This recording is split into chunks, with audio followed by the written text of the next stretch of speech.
the show's become known for so many things, whether it's the intricately drawn characters or the meticulously structured plot lines. I was wondering, though, what your entranceway into it was, what you were first concerned with when starting to write it. That's really interesting. I think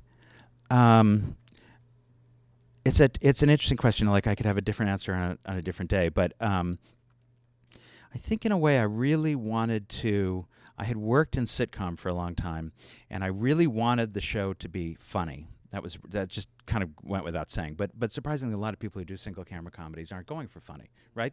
There's a whole field of kind of quirky shows and things like that, and that's great. But for me, I definitely was going for comedy, and at the heart of it, I had this idea of almost like my father as a young man, more than me as the center of it.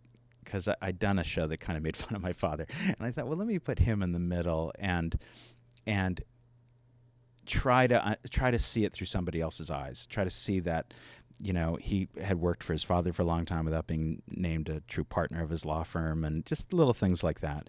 But when I started, sometimes the original ideas fall away, and two of the original ideas that I really was going to base the show on kind of aren't in there anymore. One was that there was a conservative brother and a liberal sister, which I thought would be kind of an interesting idea for a show. And it would be hard pressed to even get to that description of Arrested Development now, right? And the other was kind of if a family had stopped developing because they had money, and then they lost all their money, and they go kicking and screaming to a better life. Like, losing their money is the best thing that ever happened to them. Also, arguably not in the show, but it made for a good pitch. And sometimes you need something like that for a pitch. If it was a movie, it would have to be that. But as a TV show, I very quickly discovered that it wasn't interesting to me to do the high concept ideas of Lucille Bluth has to work at a Burger King or something like that, even though you would think those would be the first stories you'd come up with. I just kind of, as soon as I had this family on camera and I had this show, I just thought, let me just make it all about, I'll make it a novel, just make it all about the specifics of the family, as much detail as I can find in every one of their lives. But, you know all this because you're my son. Do they know, do you guys know this is my son? I didn't know. You did not know that? No. Okay, I knew someone didn't know. It's an honor to meet you. Oh, it's so nice to meet you. I've heard so many things about you. I have an oddly specific question that's not related to that, though. Perfect.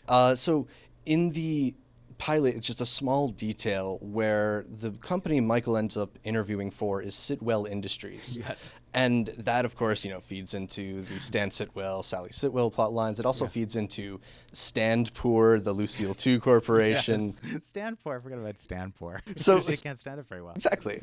And it's the opposite of Sitwell. Too many meetings. That was the hallmark of the show. Too many meetings in each thing, joke. Though, when you put stuff like that in there, somebody has to make that decision that they're called Sitwell Industries.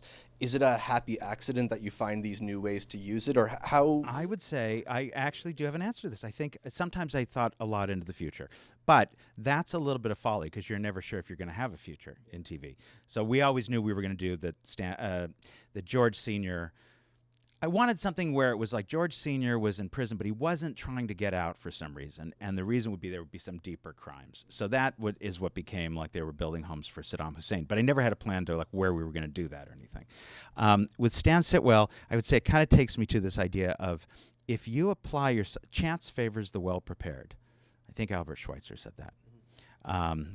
And if you really apply yourself to anything completely, you will see benefits of it. And I remember the Stan Sitwell thing. Sitwell was my wife's idea, but I remember saying to her she was around for the pilot, I don't have a name for this competitor. And instead of just calling it Clark Industries, I just felt like it's something that has some other meaning. I didn't know what I would do with it. And that's a really minor one. But it represented some thought and some cogitation. And, I often would tell myself when that show was difficult, this is the only time I'm ever going to need to come up with this restaurant name, so I might as well give it my all. And, and things like that, I'll tell you what was not my joke. So I had Skip Church's, and I spent a long time trying to think. We had another. So Skip Church's was a place they would go for Sunday brunch, right? It's because they'd skip church.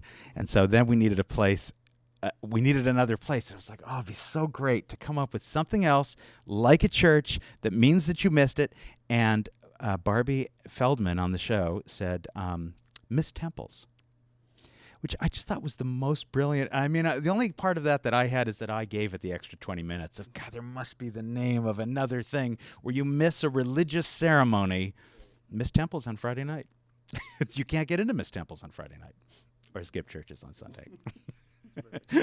Yeah. So, I mean, like, I'm a big advocate of it. Listen, it's very vexing for production people and for everybody else, but like, you only have so many opportunities. You know, you're doing this scene and you get to create these posters. There are times when, like, I would have scenes in movie studio offices and I would just realize, oh, the movie posters, I can't do it. I can't. And sometimes we didn't. We just phone it in. Yeah. But there are opportunities. Yeah, and opportunities you can then mine from in the future. Then you have something to go to. Yeah. So, a lot of people tend to divide eras of the show into seasons, and then there's, of course, the network eras and the Netflix era. Do you look at it as one long arc, or do you feel those breaks too?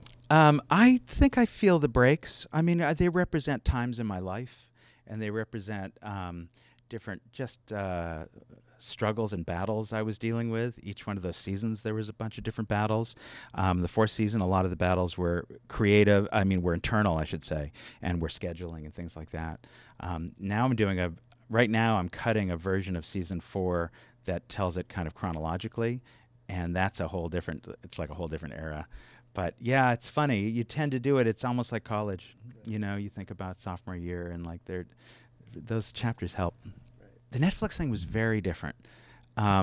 First of all, it was, I mean, we'd always sort of felt like, even after the pilot, we felt like we were dealing with expectations, which is kind of, as I've already said, kind of a thing with me. Like, I've always had to sort of say, fuck it, it's my life, you know, because it's almost like the curiosity is the antidote to being self-conscious about that stuff. And that one, there was a lot of that, because I originally thought, let me just do these 9 little webisodes. I'm waiting to get this movie made. I'll go to Netflix. I'll say, would you do these like little 15, 20-minute things about where each character is? And then the press came out. It was like, Arrested's coming back. Arrested's coming back. So suddenly I felt this pull to, like, I don't have the whole cast, but I'm going to have to deliver on this somehow for an audience. So that one I did give in to expectations a little bit. But it was a great experience because, for a lot of reasons. I was doing something so complex that I couldn't get any notes. Like, nobody knew quite what to, you know, if they try to say, like, shouldn't Michael be concerned about his kid? We get to it. We'll explain later. It's all explained later. So that was kind of great. And also the Netflix model, you know, I got close to this guy, Ted Sarandos, that runs Netflix, and he was just really supportive and really amazing. He pitched jokes, and he was a fan of the show. That was a big difference. They were fans of the show. That helped. So then what's in store for the future of Arrested Development? Oh, I thought it was for us tonight. Because I do want to meet your mom again. It was so dark. Yeah. You know? She's sweet, though. I mean, once you get to talk to her. I think so. She looked exactly like you, right? A little. Okay, that's what I'm picturing. With longer hair. It's a tiny, wider. I am trying. So I'm recutting these shows. There is talk about a 5th season, but it's not my decision. 20th Century Fox owns the rights to this thing. But there's more of a story that has to be told somehow. We've got the whole story broken. And that season 4 was always meant to be like Act 1 of a 3-act structure, where everything goes sour at the end of it. So that will be hopefully coming. And then I'm also, I have a production, it's called a production company, but it's actually just me in an office at Netflix, where it's kind of underwritten by Netflix. It's a first look deal, so I'm going to be hopefully doing stuff for them, but then producing stuff around town and that kind of thing. Not this town. Yeah, Los Angeles. Great. Well, thank you so much. Oh, it's such a pleasure honor to and be a here. pleasure. Oh, it's so nice to meet you. Thanks. Finally, you're welcome. Let's go play ball. Love Do you want to? Yeah. Will you teach me? Will you teach me? I don't know how to play ball. Let's go. Let's walk out so it looks like we're going to go do that.